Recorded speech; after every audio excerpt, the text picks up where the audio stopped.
Bonjour à vous tous, je recommence la vidéo du cours numéro 4 car je réalise que j'ai fait des petites erreurs, donc je vais réexpliquer le devoir numéro 4 qui se trouve dans le manuel Vision tome 2 à la page 29, 30, 31. Ne faites pas le numéro 13. Et la théorie se trouve aux pages 25 et 26, donc c'est la même théorie que pour le cours numéro 3. Nous sommes présentement à la page 29 du manuel. Alors ici, on se demande au numéro 7 si on est capable de faire un cycle eulérien. Alors pour faire du eulérien, il faut regarder les degrés de chaque sommet.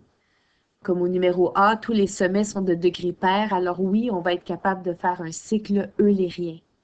Donc si je prends un marqueur, je peux commencer à n'importe quel sommet sans lever le crayon. Je vais une seule fois sur chaque arête et à la fin, je vais terminer au même sommet. Donc, on peut écrire le trajet. Pour écrire le trajet, il faut mettre des traits d'union. Fait que si j'ai fait, par exemple, le trajet B, F, E, C, A, D, B, eh bien, je mets des traits d'union.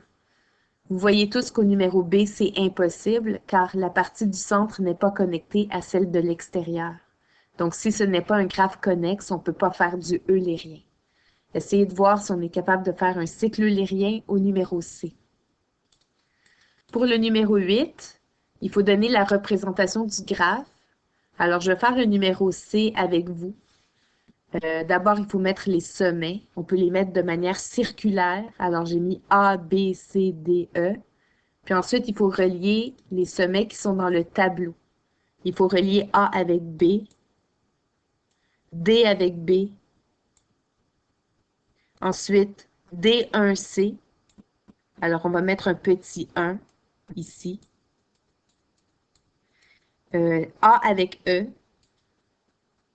E avec D. Et l'arête C2D. On va mettre un petit 2. Donc ici, on a des arêtes parallèles.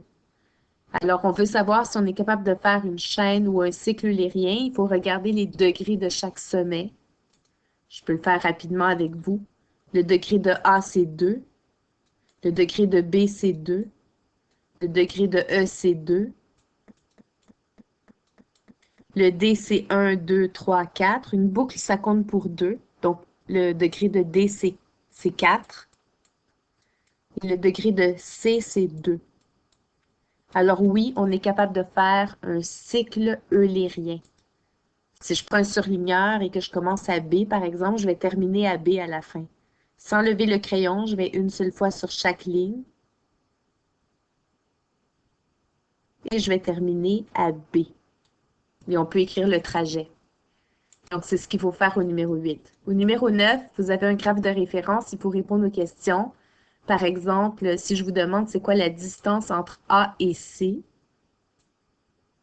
eh bien, il faut répondre 2 parce qu'il y a 2 arêtes. Il faut prendre le minimum. Les autres questions sont très faciles.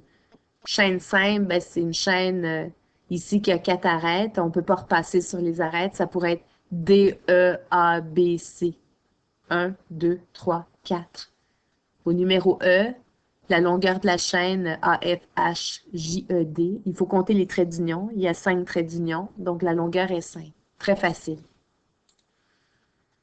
Au numéro 11, c'est un peu dur à comprendre, c'est que l'idée, c'est de relier l'île A, l'île B, la rive nord et la rive sud par des arêtes. Et les ponts, ben, ça représente les arêtes.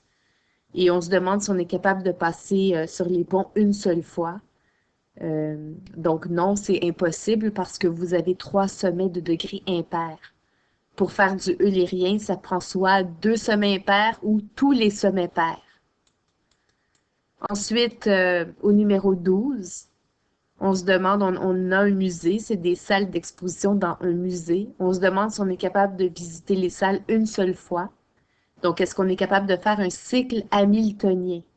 Est-ce qu'on est capable de partir de la salle des pharaons, aller visiter les salles une seule fois et revenir au pharaon? Donc, faites le trajet. Pas besoin de passer sur toutes les lignes ici. Faites pas le numéro 13 domino, là. Je l'ai pas aimé.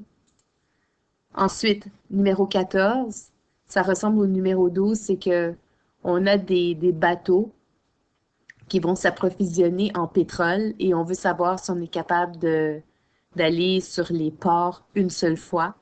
Donc, est-ce qu'on peut aller sur les sommets une seule fois et revenir au port F? Est-ce qu'on peut faire un cycle hamiltonien? Partir du port F, aller sur les sommets une seule fois et revenir au port F. Donc, écrivez le trajet. Au numéro 15, vous avez un réseau de rues, puis il faut répondre aux questions. C'est des questions faciles, c'est de la compréhension. Et au numéro 16, ben, vous avez des routes ici, et ça aussi, c'est des questions de compréhension. Fait que comme vous pouvez voir, les graphes servent à résoudre des problèmes de la vie courante dans différents domaines, et c'est ce qu'on pratique aujourd'hui dans le devoir. Alors j'espère que ça vous a aidé. Je vous souhaite une belle journée.